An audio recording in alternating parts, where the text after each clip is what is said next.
going to trust God in tough times, number one, your movement needs to be toward a precise allegiance or an alignment. Who are you aligned with? Who is your allegiance to? You trust God. Your allegiance should be toward God. Now, notice what happens, if you will. The text says in verse number 10. Notice what happens, verse number 10. Daniel chapter 6, verse number 10, it says, now when Daniel knew that the writing was signed. Stop right there. Now when Daniel knew that the writing was signed.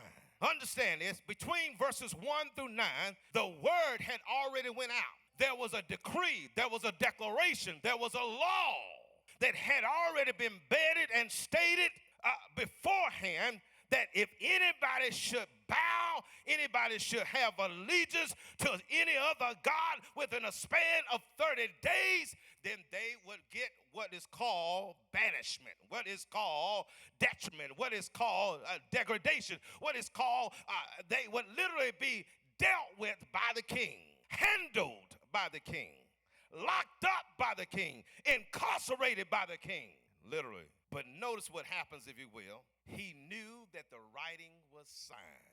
But here it is. His allegiance has already been set.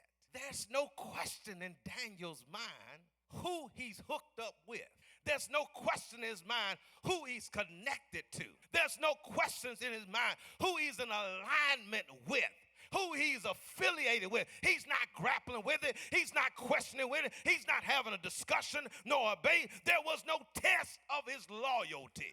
You didn't have to question as to whether or not whose side he was on. He didn't have to put on a red shirt. He didn't have to put on a blue shirt. He didn't have to put on a white shirt. He didn't have to put on a blue shirt. He was already, as the African preacher said, he was already died. He was already redeemed by the blood of the Lamb. So here it is. He has precise allegiance when he saw that it was signed. He was a loyal subject of the king, yet he knew that the King of Kings deserved much more loyalty than this king.